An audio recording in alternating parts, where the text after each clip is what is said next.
अस्सलाम वालेकुम व्यूअर्स, आज मैं आपके लिए लाई हूँ आलू गोश्त बनाने की एक बहुत ही मज़ेदार सी रेसिपी। ये इतना मज़ेदार आलू गोश्त का सालन है कि आप सोच भी नहीं सकते। शायद आपने आज से पहले कभी इतना लजीज़ आलू गोश्त का सालन नहीं खाया होगा। मैं गारंटी से कह सकती हूँ कि अगर आप इसको ट्राई करेंगे और बनाकर देखेंगे मेरे इस तरीके से, तो इंशाल्लाह ताला आप सबको ये बेहद पसंद आएगा। आलू गोश्त एक ऐसी डिश है कि जो हर किसी के हाथ से इतनी अच्छी नहीं बनती, तो इस रेसिपी को आपने ज़रूर बनाकर ट्राई करना है मेरे तरीके से और वीडियो को एंड तक वॉच करना है, तो इंशाल्लाह ताला आपको ये बेहद पसंद आएगी। तो चलिए यहाँ पे स्टार्ट करते हैं रेसिपी को। तो यहाँ पर मैंने 1 कप कुकिंग ऑयल लिया है, उसे गर्म किया है और एक मीडियम साइज़ की प्याज जो है उसे लच्छेदार काट के इसमें ऐड कर दिया है।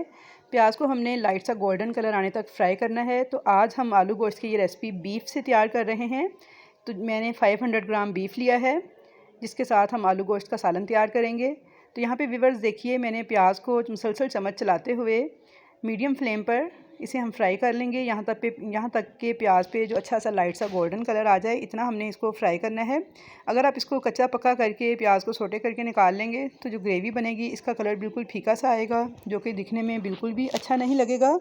तो यहाँ पे मैं आपको एक बहुत अहम टिप बता दूँ कि जब भी आप प्याज को फ्राई करें तो जैसे ही प्याज का कलर लाइट सा गोल्डन होना स्टार्ट हो तो फ़ौरन से इसे निकाल लें।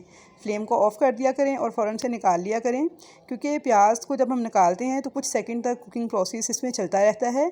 तो अगर आप इसको बहुत ज़्यादा डार्क करके निकालेंगे तो फिर बाद में क्या होगा कि प्याज जो है हमारी वो बहुत ज़्यादा ब्लैक सी हो जाएगी और जिसका टेस्ट भी अच्छा नहीं आएगा और दिखने में भी अच्छी नहीं लगेगी। तो यहाँ पे देखिए, जैसे ही प्याज का कलर लाइट सा गोल्डन होना स्टार्ट हुआ है था तो मैंने फ़ौरन से इसे निकाल लिया है। फ्लेम को मैंने ऑफ़ कर दिया था। तो अब यहाँ पे इसी ऑयल को, यानी फ्लेम को मैंने दोबारा ऑन किया है और इसमें कुछ साबुत गरम मसाले ऐड करेंगे, जिसमें देखें 2 बड़ी इलायची, 2 बादियान के फूल, 4 छोटी इलायची, 1 दालचीनी की स्टिक, 5 से 6 लौंग, 12 से 14 काली मिर्चें और 2 तेज़पात हैं। इन तमाम चीज़ों को हम इस ऑयल में डालेंगे और हल्का सा क्रैकल करेंगे। और अब साथ ही हम इसके अंदर गोश्त ऐड कर देंगे। 500 ग्राम बीफ का गोश्त मैंने लिया है। यहाँ पर गोश्त को हमने फ्राई करना है ताकि गोश्त की जो एक ख़ास स्मेल होती है वो ख़त्म हो जाए। तो अगर आप इस तरीके से फ्राई करके गोश्त को पकाएंगे तो इसमें से कभी भी स्मेल नहीं आएगी और ये खाने में बहुत ही लजीज बन के तैयार होगा। तो यहाँ पे देखिए, मुसलसल चम्मच चलाते हुए मैंने गोश्त को अच्छी तरह से फ्राई कर लिया है। इसका कलर चेंज हो चुका है। तो अब साथ ही मैं इसके अंदर 1 टेबल स्पून लहसुन अदरक का पेस्ट भर के ऐड कर दूँगी और इस लहसुन अदरक के पेस्ट को भी मैं 3 से 4 मिनट तक फ्राई कर लूँगी गोश्त के साथ ही, ताकि लहसुन अदरक की भी जो ख़ास स्मेल होती है वो ख़त्म हो जाए। तो हमारा जो सालन है वो बहुत ही टेस्टी बनेगा। तो देखें, मसाले सारे वही होते हैं, बस इनको इस्तेमाल करने का तरीका थोड़ा डिफरेंट होता है। जिनको हम इस तरीके से टिप्स को यूज़ करते हुए डालेंगे तो हमारा सालन बहुत ही एक्स्ट्रा टेस्टी बनकर तैयार होगा। तो बस छोटी छोटी बातों का ही हमने ख्याल करना होता है। तो अब यहाँ पर इसमें स्पाइसेस ऐड कर देंगे, जिसमें सबसे पहले मैंने नमक डाला है हस्बे जायका, धनिया पाउडर 1 टीस्पून, ज़ीरा पाउडर डालूँगी 1/2 टीस्पून और हल्दी पाउडर डालूँगी 1/4 टीस्पून, लाल मिर्च पाउडर डालूँगी 1 टेबल स्पून। नमक मिर्च आप अपने टेस्ट के अकॉर्डिंग कम ज़्यादा डाल सकते हैं। तो अब इन तमाम मसालों को हम कुछ सेकंड्स तक भून लेंगे, ताकि गोश्त के साथ जो हमारे मसाले हैं वो भी बहुत अच्छे से भून जाएँ और बहुत ज़्यादा इनका फ्लेवर जो है वो इन्हेंस हो जाता है अगर आप इस तरीके से भून कर और फ्राई करके पकाते हैं इनको। तो देखिए, मसाले तो सारे वही हैं, बस तरीका होता है पकाने का, तो उससे ही हमारे खाने का जो टेस्ट है वो बढ़ जाता है। तो अगर आप इस तरीके से पकाएंगे तो इंशाल्लाह ताला आपका भी आलू गोश्त का सालन इंतहाई टेस्टी बन के तैयार होगा। देखिए, हमने इसमें कोई भी पैकेट वाले मसाले या बाहर के मसाले यूज़ नहीं किए, हमने घर के बेसिक मसाले ही यूज़ किए हैं। तो अब यहाँ पर मैंने इसके अंदर पानी डाल दिया है। इतना पानी ऐड करेंगे कि जिससे हमारा जो गोश्त है वो गल जाए। और आप इस रेसिपी को अगर प्रेशर कुकर में भी तैयार करें तो फिर आप इस हिसाब से पानी ऐड कर लीजिएगा। तो यहाँ पे देखिए, मैंने इसके अंदर 3 से 4 गिलास पानी ऐड कर दिया है। इसको कवर कर दूँगी और गोश्त को गलने तक पका लूँगी। तो जब तक हमारा गोश्त गल रहा है हम इसके लिए एक मसाला तैयार कर लेते हैं। तो यहाँ पे मैंने दही लिया है 1 कप, 2 मीडियम साइज़ के टमाटर थे जिन्हें इस तरह से काट कर लिया है, 3 हरी मिर्चें और ये प्याज जो हमने स्टार्ट में ब्राउन की थी ये मैंने ठंडी कर ली है।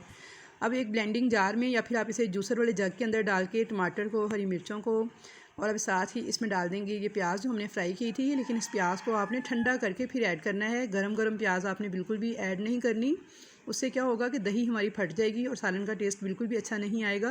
तो इसलिए आपने इस बात का ख्याल रखना है कि प्याज को आपने ठंडा करके ऐड करना है। देखिए कितनी क्रिस्पी हो चुकी है। अब इसके अंदर मैं डाल दूँगी 1 कप जो हमने दही लिया है और अच्छी तरह से इसको ब्लेंड करके एक पेस्ट तैयार कर लेंगे। तो यहाँ पर देखिए, इन तमाम चीज़ों का मैंने पेस्ट रेडी कर लिया है। इसको एक साइड पे रख देंगे। तो चलिए गोश्त यहाँ पे देख लेते हैं। तो यहाँ पे देखिए, गोश्त हमारा गल चुका है और पानी भी इसका तकरीबन ड्राई हो चुका है। अगर आपके गोश्त में कुछ पानी बाकी हो तो आप हाई फ्लेम पर उसको ड्राई कर लीजिएगा। तो अब इसके अंदर हम डाल देंगे ये पेस्ट जो कि हमने रेडी किया है। ये सारा पेस्ट हम इसमें डाल देंगे और ये हमारे सालन को लगा देगा चार चांद। इतना ज़बरदस्त फ्लेवर आएगा इसका कि आप उंगलियां चाटने पे मजबूर हो जाएंगे और मुझे कमेंट्स बॉक्स में ये बताने पे मजबूर हो जाएंगे कि आपका सालन एक्स्ट्रा टेस्टी बन के तैयार हुआ है। तो यहाँ पे देखिए इस पेस्ट को मैंने अच्छी तरह से इस गोश्त के साथ मिक्स कर लिया है। और अब मैंने 2 मीडियम साइज़ के आलू लिए थे, उनको मैंने टुकड़ों की शक्ल में काट के पानी में डिप करके रखा हुआ था। ये आलू हम इसके साथ ही ऐड कर देंगे। अब हम इसकी अच्छी से बुनाई करेंगे। आपने यहाँ पे 5 से 6 मिनट तक बहुत अच्छे से मीडियम फ्लेम पे इसकी बुनाई करनी है। गोश्त की, आलू की और दही वाला जो हमने पेस्ट तैयार किया है कि ये अच्छी तरह से भुन जाए, दही वाला सारा पानी जो है वो ड्राई हो जाए और अच्छी तरह से ये ऑयल रिलीज़ कर दे। इतना हमने इसको भून के पकाना है। तो इस स्टेज पर आपने ख़ास तौर पे ध्यान रखना है और अच्छे से आपने इसकी बुनाई करते हुए ही इसको पकाना है। तो फिर ही हमारा आलू गोश्त बहुत ही मज़े का बन के तैयार होगा। तो यहाँ पे देखिए मैंने अच्छी तरह से इसकी बुनाई कर ली है, ऑयल इसने रिलीज़ कर दिया है, दही का सारा पानी जो था वो भी खुश्क हो चुका है।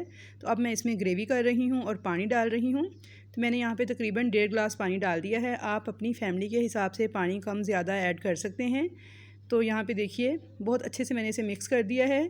अब हम इसको कवर कर देंगे और बिल्कुल लो फ्लेम पे पकने देंगे 10 से 15 मिनट तक, ताकि आलू जो हैं वो भी टेंडर हो जाए और हमारी ग्रेवी भी अच्छे से पक जाए।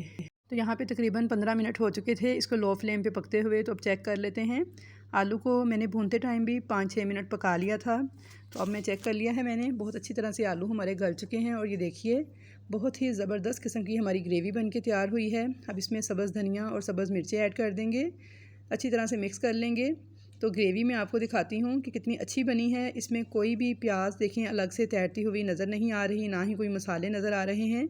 बहुत ही सुपर टेस्टी हमारा सालन बन के तैयार हुआ है। तो अब एंड पे हम इसमें डाल देंगे होममेड गरम मसाला 1 टीस्पून।